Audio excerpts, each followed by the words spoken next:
We just getting started, baby. Did anybody see what Mr. Wardell Steph Curry did to the Portland Trailblazers? They were nobodies. They beat the Giants. Trash. They beat the Broncos. Trash. If you ever watched Dragon Ball Z, my man's went Super Saiyan. I couldn't wear this until we actually caught a dub. And he did all of this damage in 36 minutes. Let that sink in. They beat the Eagles, trash. The Cowboys, trash. The Bengals, trash. The Jaguars, trash. Yes, ladies and gentlemen, you heard it here on Rob's 2 Cents. My good people, my good people. Hello, world. I'd like to welcome y'all back to the show that's hot with your boy, Rob Scott. This is Rob's 2 Cents. This is the live show, y'all. In case y'all just coming up in here, let me push the mic away a little bit. We got the white versions of Rob 2 Cents shirts out. We making moves out here. What's up, Mom? Welcome to the show. I think is this your first live show, Mom? Oh, you gotta shout out the moms. How you doing, Mama? But yeah, y'all, I appreciate y'all for coming back, man. It's starting to feel like forever when I see you guys, man.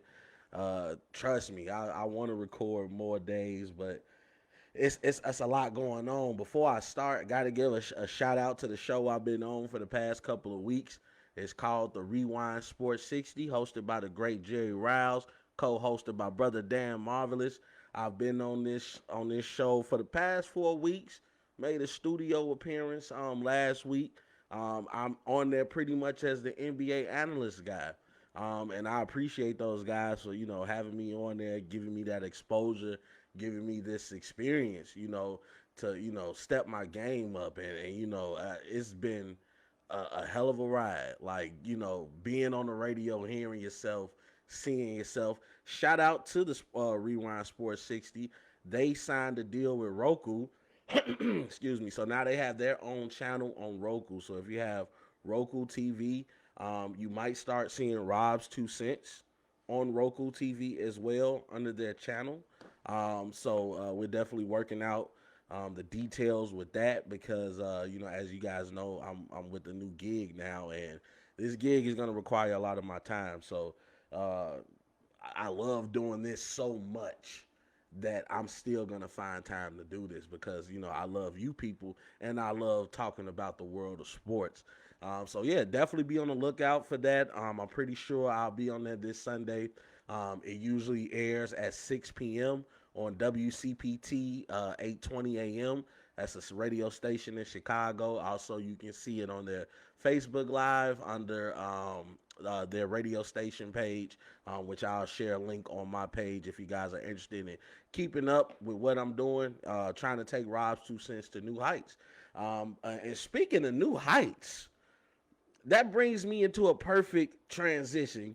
So you guys come on in, kick your feet back, tune in for the hottest sports conversation in the nation because we got to jump right to it. Because who saw this coming from Atlanta?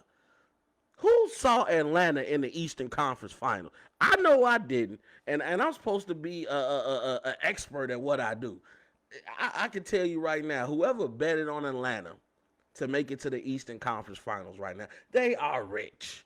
They made a lucrative decision by putting their money on Atlanta. Who saw Atlanta coming?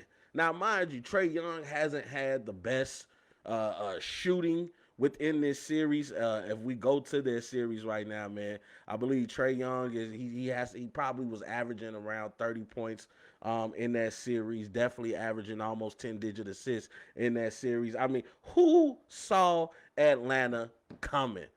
And Philadelphia, before I go in and give Atlanta their praise, I got to give y'all baggage. Because this series was gift wrap for you. Now I know, before people get started, Joel Embiid, yes, he was injured. He has a slight tear, meniscus tear, I believe is in his right knee. So yeah, he's not the same Joel Embiid that we've seen during the regular season. I understand that. I also understand that you lose a valuable player in Danny Green, a guy that not only brings you experience, but championship experience. He's won rings everywhere he's played. He's played in San Antonio. He won rings. He's played in Toronto. He's won rings. He's played in LA with LeBron. He was won rings. Danny Green is a winner. Say what you want. I understand his shooting is inconsistent, but that is a proven winner. Just check the championships. And I understand losing him was hurtful. But you blow two leads. In game 4, you have a 15-point lead, 18-point lead, excuse me. You blow that lead. You blow the lead. You let Atlanta come back. You let little Trae Young go off. He's rubbing his shoulders. He letting you know that his name is Ice Trae. He bought the chills in the arena. And then in game 5, a pivotal game 5, in which you're back at home in Philadelphia, you guys blow a 25-point lead and let Atlanta back in the door. Somebody talk to me in the comment section. Do we blame Ben Simmons, a person who only took 3 shots in all of the fourth quarters in that Atlanta series? A series, mind you, that went to 7 games. It was a 7-game series. So you telling me out of 7 games, which is 7 fourth quarters that you played, you only took 3 shots because you're afraid of the free throw line? Because you can't shoot? Because one game in game 6, you go 4-14 from the line? That sounds like you need to be working on your shot in the summer, Ben. You've been in the league 3 years. You was a rookie of the year. Since you've been in the league, everybody from the barbershops to people on the street has always said Ben Simmons is one jumper away from being LeBron James. All he needs is a jumper. And Ben Simmons, you're not going to be the only person I crucify tonight. You're not going to be the only person I put on blast for not working on your game in the summer. Because somebody won by the hairs of their chinny chin chin, and I'm going to be talking about that man in a second. But I got to get back on Philadelphia. Because Ben Simmons, that was horrible. You are the point guard. Mind you, I don't care if you can't hit shots, but you got to take them to miss them. You're not taking shots, Ben. This is not the time to be passive-aggressive or show no aggression at all. I don't know what was going on with the Philadelphia 76ers. Joel Embiid, I know you hurt. But I need to let you know something, Joel. You need to be getting down there on the post. Take your big butt down there on that post. You should have been bodying Capella. What was that, in game 5 or game 4? You went 8 of 8 in the first quarter because you was playing the post. Now, game 7, y'all done seen KD have his miraculous game. Now everybody think they KD. Now everybody want to stop at the three-point line. Now everybody want to become a shooter. Joel Embiid, your bread and butter is down on that paint, on that block. If you can't play with your knee, then don't play at all. No excuses. There is no way Atlanta should have won this matchup. On paper, they are the most technically sound team. I have Philadelphia going to the finals. Shame on y'all. Shame on y'all for making me look wrong. Shame on y'all for letting Steph Curry, who's not Steph, by the way, practically be the peak person that kept y'all in the game. Shout out to Steph for stepping up his game. But I don't know what happened to Ben Simmons. Tobias Harris, J. Cole? What's up with the inconsistent shooting? What happened to your aggressiveness? And to think the Philadelphia 76ers let Jimmy Butler go to keep Ben Simmons. Oh, everybody wanted Ben. And look what Ben produced. But I'm not just going to put it on the players. I got to talk to Doc Rivers. Because, Doc Rivers, you have a track record of blowing games as a head coach. We go all the way back to 2003 when you were the head coach of the Orlando Magic, when T-Mac was over there running the show. You have the Detroit Pistons beat 3-1. Now, mind you, this is a year before Detroit wins that ring. But you have a player like T-Mac, and no in-game adjustments happen, and you guys blow a 3-1 lead. Allow Detroit to beat you and keep the Orlando Magic from making it to the second round of the playoffs. Then we go all the way to 2015. You got Chris Paul, Blake Griffin. We got the alley-oop show. We got Lob City in Los Angeles with the Clippers. You guys are this close to making it to the Western Conference Finals. You have the Houston Rockets beat 3-1. All you have to do is win one game. And what do? You drag it. Starting to become a reoccurring theme. Anybody else recognize the trend that's going on here? Then we go to last year in the bubble. The LA Clippers again, coached by Doc Rivers, who's not a bad coach. But again, you have the Denver Nuggets beat 3-1. And you lose that series. And now you fast forward into this year, to this playoff series. You had game 4 won when you were up by 15 points. You have game 5 won, you up by 26 points. And you still lose the game. Oh, Doc Rivers, not a good look. Because now it looks as if the only championship you can win was when you had the cards stacked in your favor. When you had the big three in KG and Paul Pierce and Ray Allen. Because then your assistant coach, who's now a head coach of Tyronn Lue, is with that very same Los Angeles Clippers team, and they've made it to the Western Conference Finals. Granted, they are down 1-0 against the Phoenix Suns, which we're going to talk about. But they made it. They've done something that franchise has never done. They've made it to a Western Conference Finals. Let me look to the comment section real quick.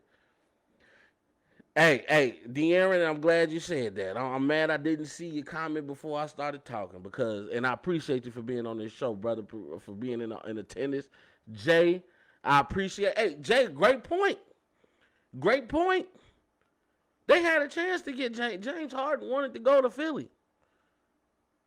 And Houston said, hey, we want Ben Simmons if you're going to get James Harden. And Philly didn't want to let him go.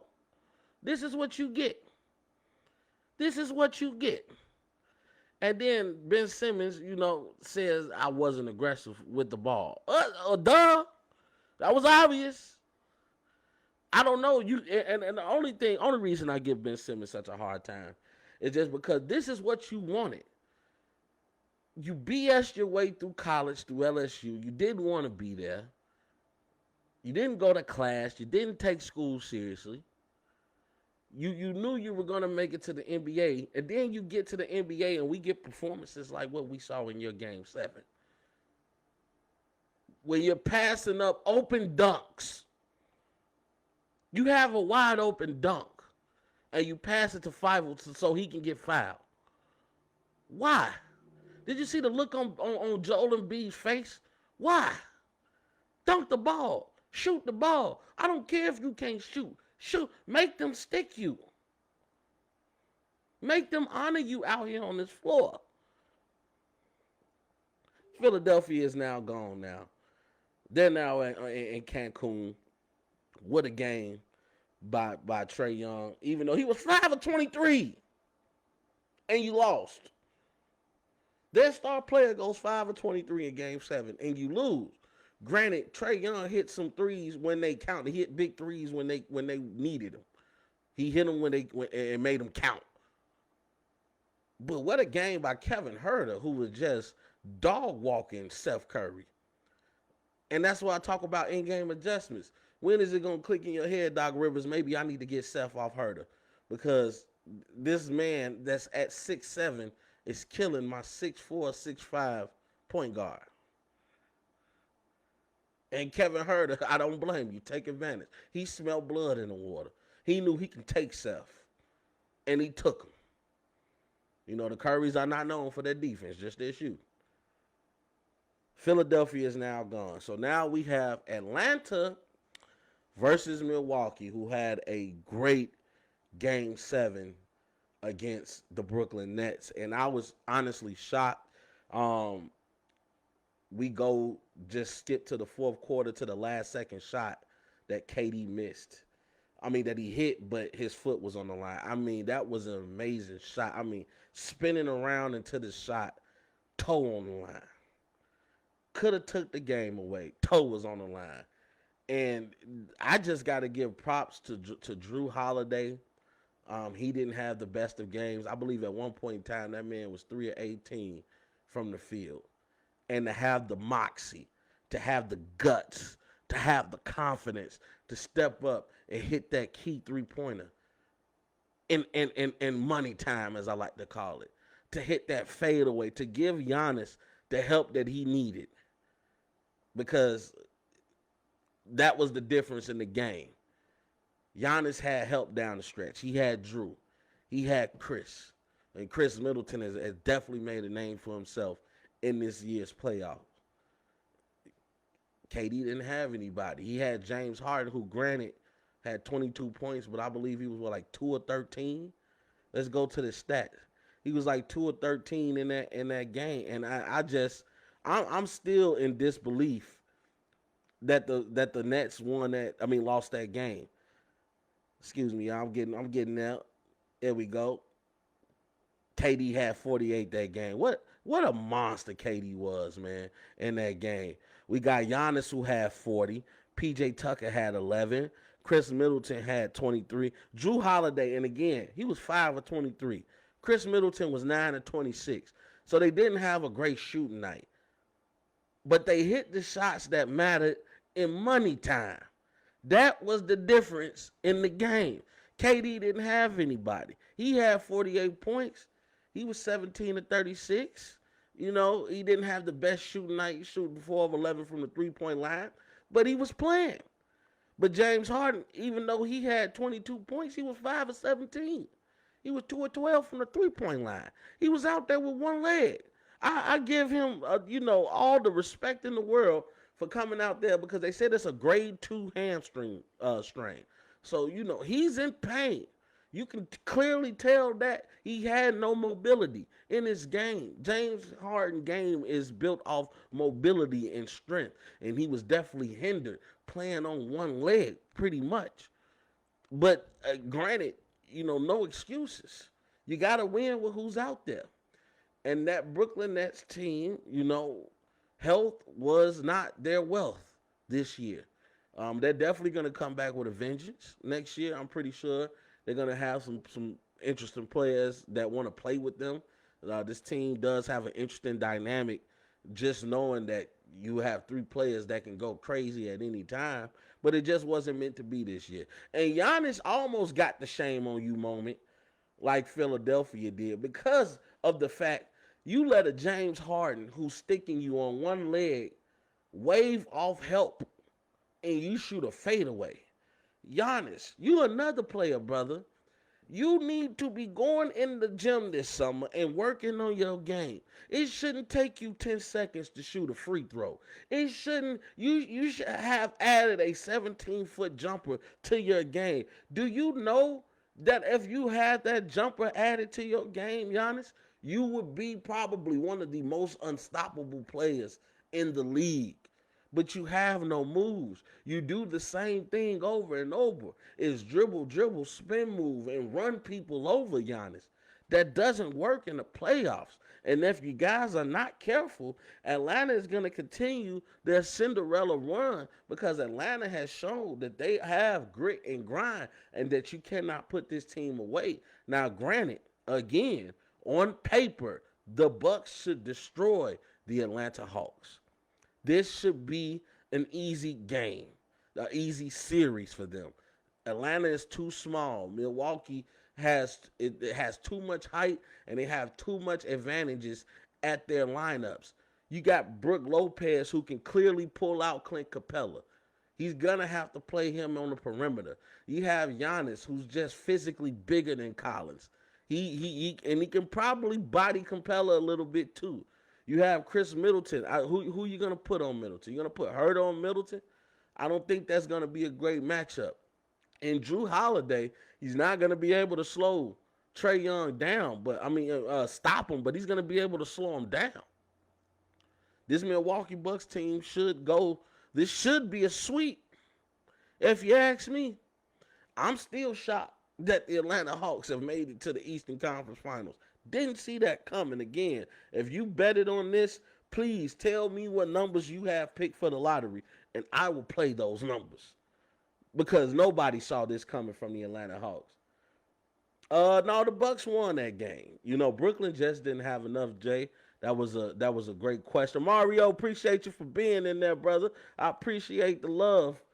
Um, yeah, Jay. Brooklyn, they lost this game. No, Milwaukee won. It was just too much. Brooklyn, without Kyrie, with the hobbled James Harden, Joe Harris not showing up. The lack of height in the interior where you could just let Giannis go crazy again. Giannis had 40 points, 15 to 24 from the field, 13 rebounds, two of them offensive, 5 assists, one block.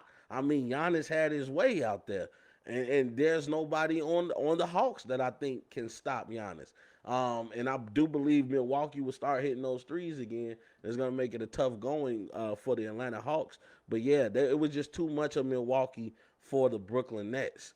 And then we have to go out west because Utah faced a similar fate, losing, just a bad loss. I think they had them down about 25 against the Los Angeles Clippers. Remember, the Clippers don't have Kawhi Leonard, who's probably not going to make an appearance again throughout the rest of these playoffs, dealing with a right knee strain.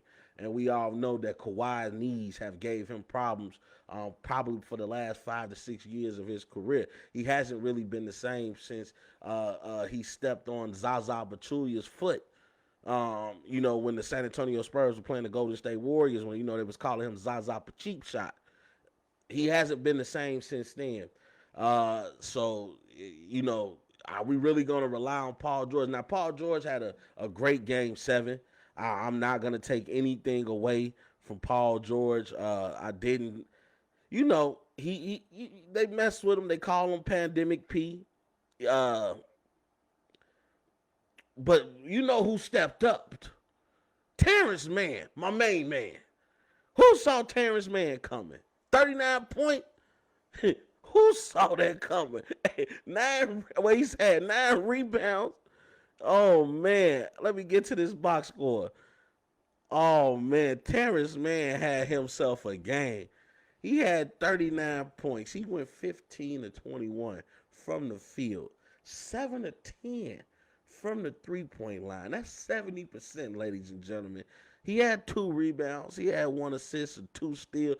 Terrence Mann had himself a game. And it's just funny because the next game versus the Phoenix Suns in game 1 of the Western Conference Final, he only scored 9 points. But he had the game of his life against Utah.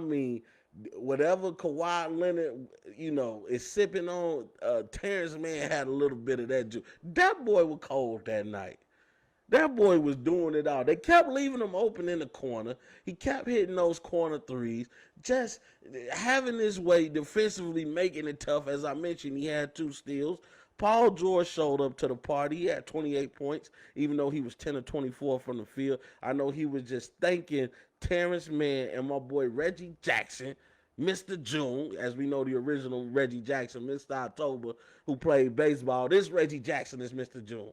He's been showing up, man. That man had 27 points. He was 10 of 16 from the field, 3 of 7 from the three-point line. Also to have 10 assists with only 1 turnover. Reggie Jackson, is there a shot that this man won't take? Reggie Jackson, he has the utmost confidence in his game. He feels like he should be out there. He's had a history of saving star players. Remember back in OKC when Kevin Durant and Russell Westbrook was in trouble for a playoff series, and Reggie Jackson came in, hit some big time shots, and kept the Oklahoma City Thunder in that series. Reggie Jackson said he is the real deal, and I got to give love to the Clippers. But I don't think that that's going to translate against the Phoenix Suns. Now, the Phoenix Suns have just been taking care of business. They have been going through these teams this year without any problem. We look at what they did against the Denver Nuggets, a clean sweep. Now, the Clippers are without. Hey, what's up, cuzzo? My cousin Zell, man, I appreciate you for joining the party, Zell. Hey. And happy belated Father's Day before I continue to all the fathers out here, man. You know, we show love to our mothers, you know, and not enough love to the men that actually step up and do the right thing and raise their children. So shout out to all the fathers out there, man. We ain't got nothing but love for y'all, man. But let me get back to this series because Phoenix took care of business. Phoenix didn't want Denver to stick around. They didn't even want Denver to think they had a chance. And right now, in my heart of hearts, I want this ring for Chris Paul. And I feel right now the stage is set for him to get this ring. Now, granted, you know, unfortunately, he's down with COVID. If that's the story I'm hearing correctly, he's in the NBA's health and safety protocols. Even though he was vaccinated, I believe he does have the COVID-19 virus, which is crazy considering the fact we really haven't heard too much about COVID lately. But he gets it, and I feel so bad for Chris Paul because he just has this playoff curse that's on him. I mean, we've seen him make it to the playoffs. He injures his hamstring. He injures his knee. He injures his ankles. And now he gets COVID. I just feel so bad for Chris Paul. But Devin Booker said, don't worry. I got you. Because Devin Booker came out and put on a performance for the ages yesterday.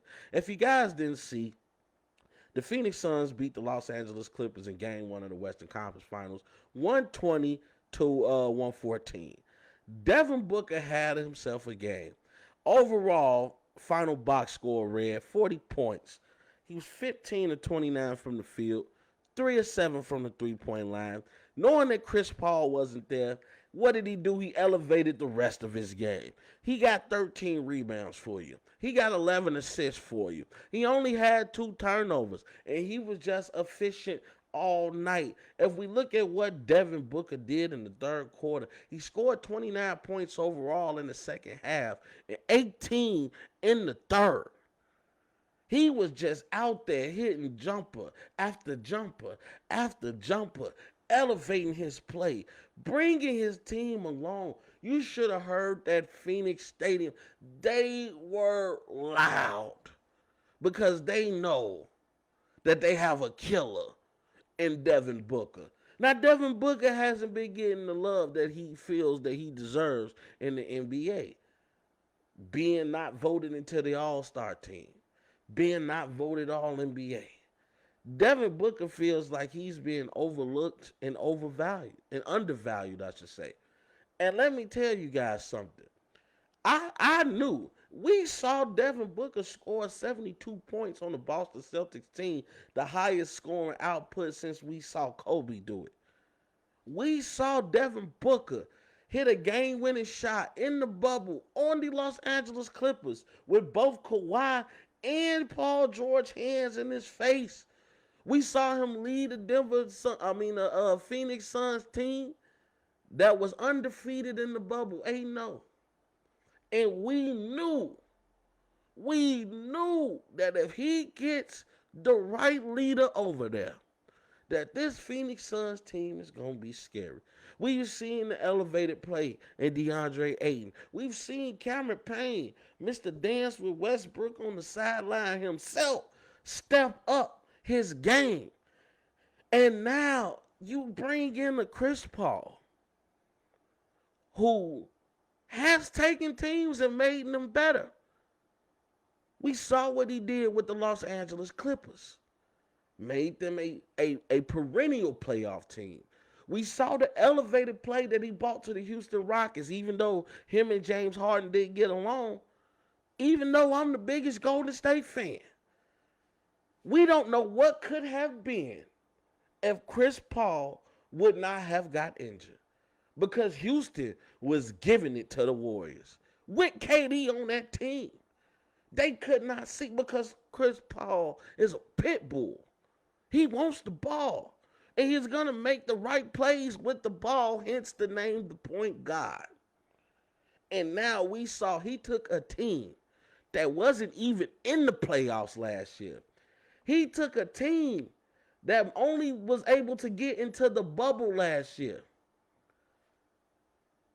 and make them second place in the Western Conference, which is a very tough conference. This is the conference that has LeBron and the Lakers, Kawhi and the Clippers, the MVP, Nikola Jokic and the Nuggets, Dame Dollar and the Trailblazers, Luka and the Mavericks, the San Antonio Spurs, the elevated player John Morant and the Grizzlies, Donovan Mitchell and the Jazz. Come on. Listen to them, those teams that I just named. And he was in second place. That team, the Phoenix Suns. Man, let me tell y'all. Now, Chris Paul will be back. We don't know if Kawhi's coming back. But we know CP3 is coming back.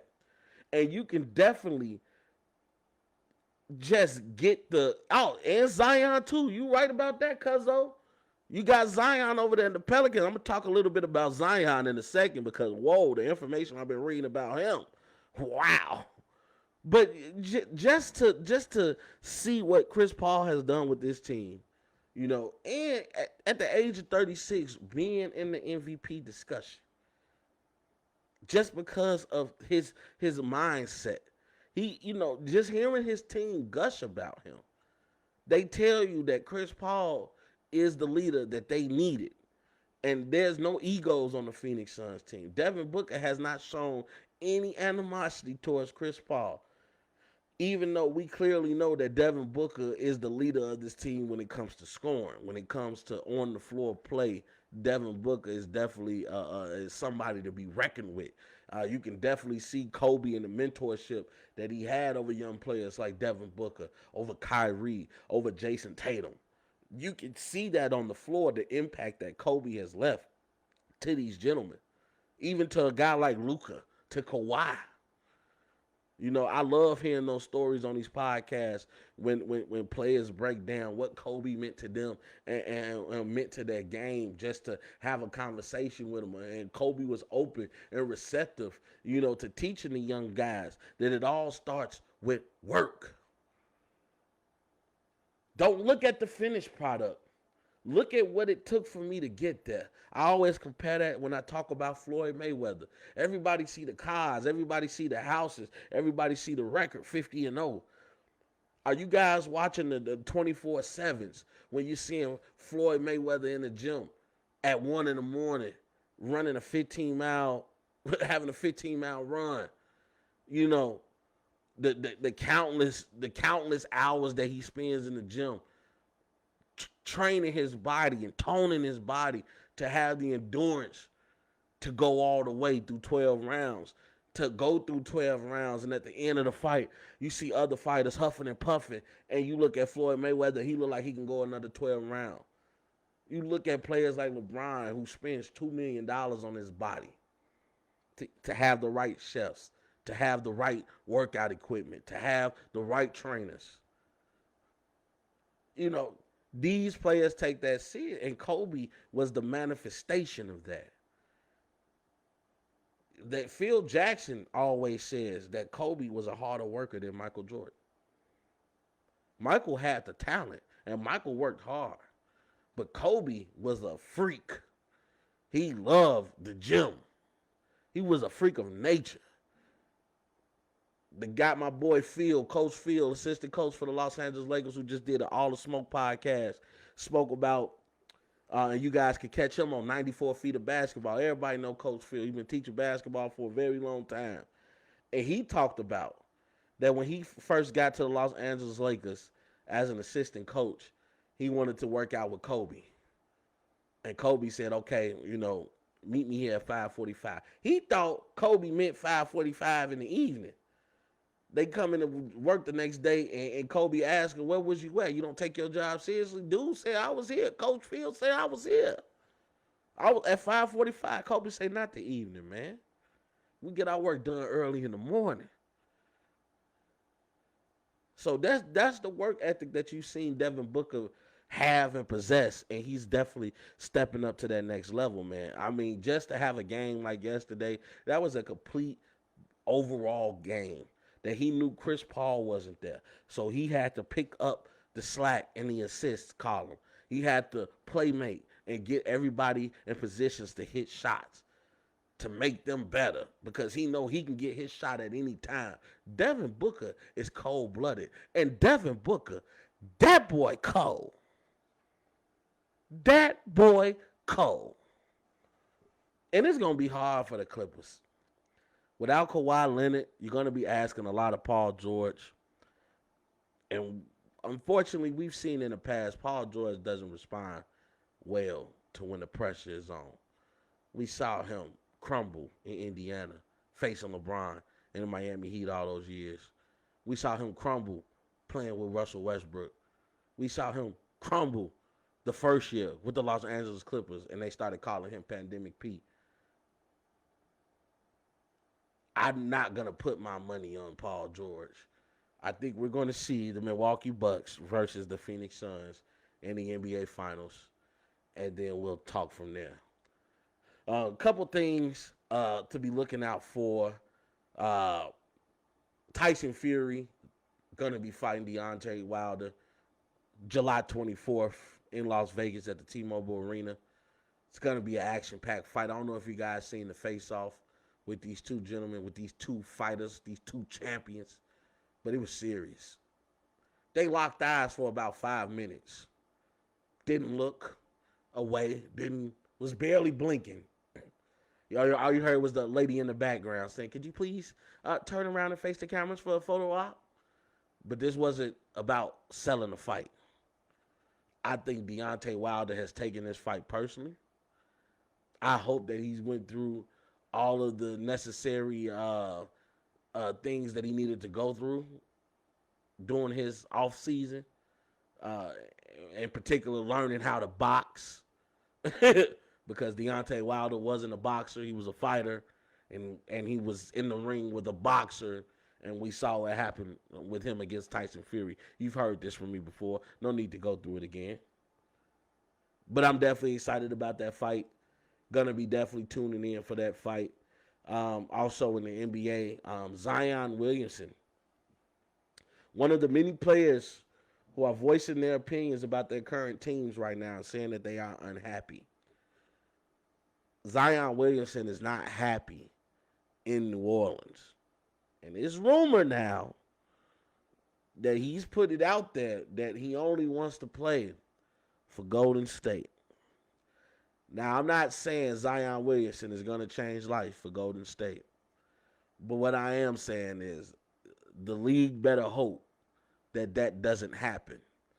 Because Zion Williamson, with the way that he can screen and roll and the way that he can finish at the rim, and you're going to give him players like Steph and Clay to run around out there while he's just setting screens and rolling to the rim. You have a playmaker in Draymond Green who's going to get Zion into the right position where I can see Zion Williamson catching unlimited alley-oops. That is going to be a very interesting thing to keep our eyes on. Because right now, it's going to be real good in this offseason. Let me go, okay. Hey, what's up, Duke? I appreciate you for jumping on, brother. Appreciate you for jumping on. Okay, let's see what you said. So this is the time to help Ben Simmons instead of breaking him. Let's lift him up. Let's motivate him. We got to remember he's still a young man under tremendous pressure. You never know what that boy going through after them games. Probably ride home crying. I just hope this pressure make a diamond out of. Oh, I agree with you, Duke. And I understand what you're saying. And that's why when I critique players, it's never going to be on their personal lives. It's always going to be about the basketball game. And Ben Simmons has done the ultimate thing in making it to the NBA. He's done something that kids dream about.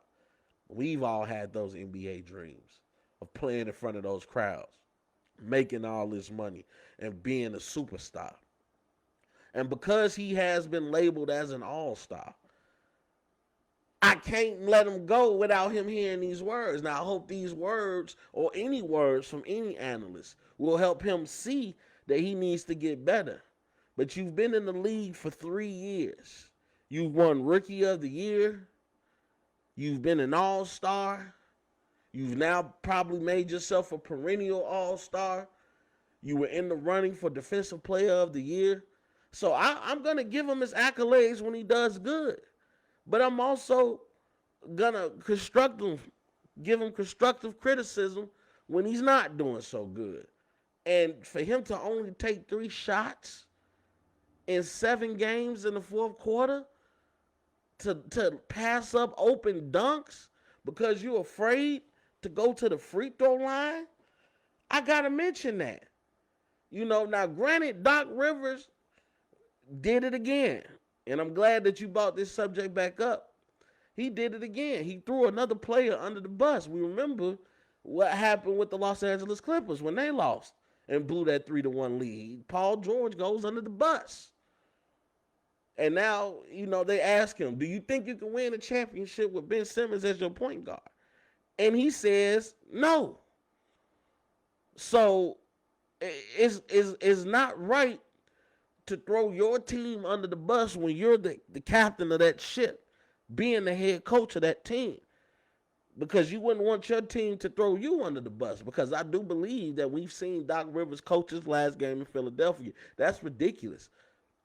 All these injuries that's happened in the NBA, and you still can't make it to the Eastern Conference Finals.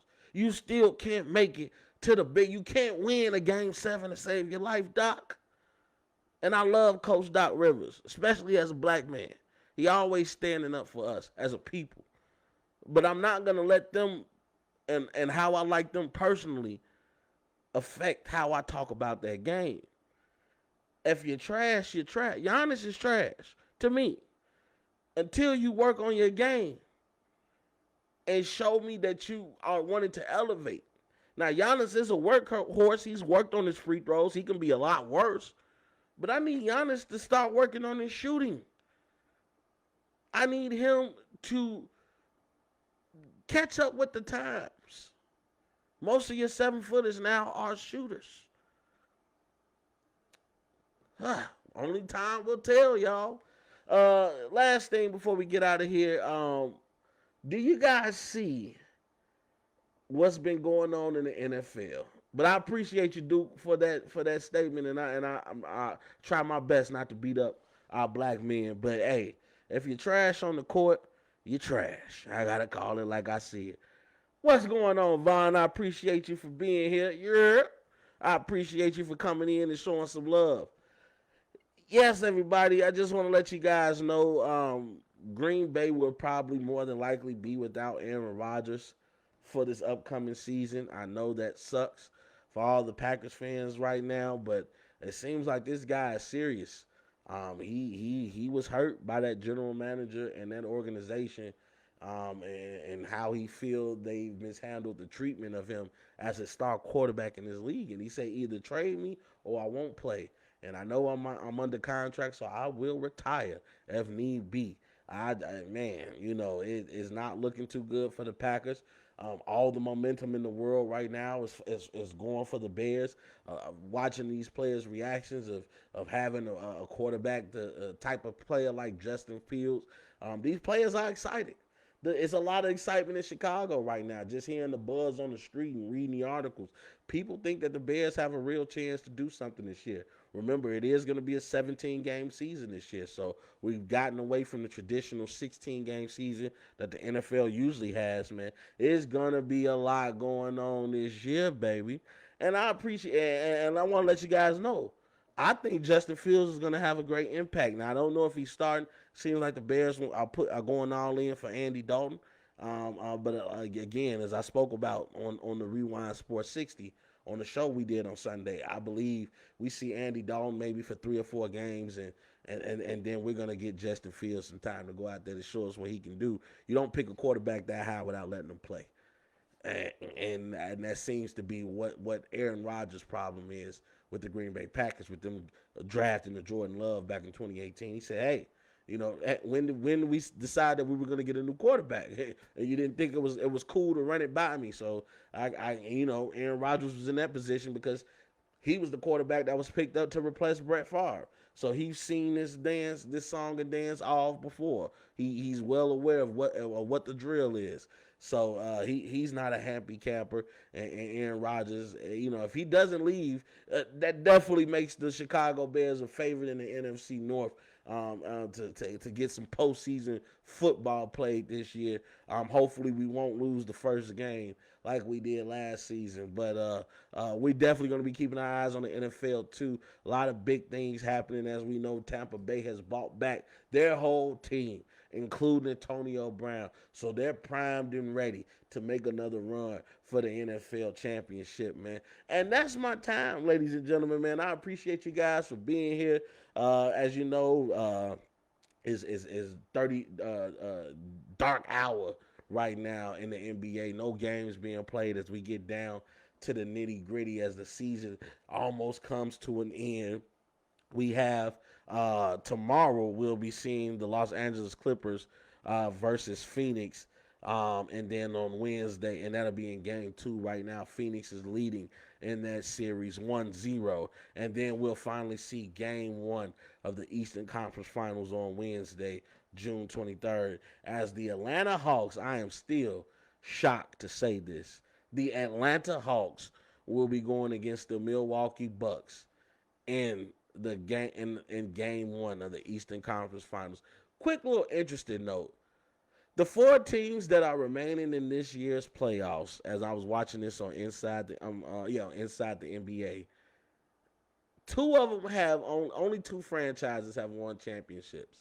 That will be the Atlanta Hawks, I believe, when they were the St. Louis Hawks, and the Milwaukee Bucks back in '71, and that was when Oscar Robertson played with Kareem Abdul-Jabbar, I think he was still known as Lou Alcindor then. The Phoenix Suns and the Los Angeles Clippers have never won a championship in their franchise, and this is the first year that the Los Angeles Clippers has made it to a Western Conference Finals ever in their franchise history. Just some interesting things to know. Man, I appreciate you guys. Jay, I appreciate you for sticking around, my boy. And I appreciate all you guys who tuned in, man.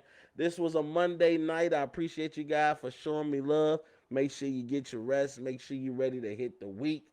Set your attainable goals.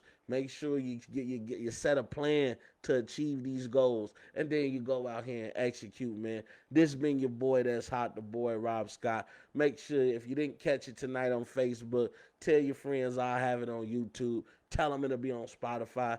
Tell them it'll be on iTunes. You can catch me everywhere, man. I'm all across this joint, man. Rob's 2 cents, baby. We trying to make a name for ourselves, man. I love you guys, man. I hope you guys to continue to be great. And you already know the slogan, baby. We gone. There's a bigger fight going on. There's a much bigger agenda than the streets. And I know sometimes it's hard to see that far in front of us.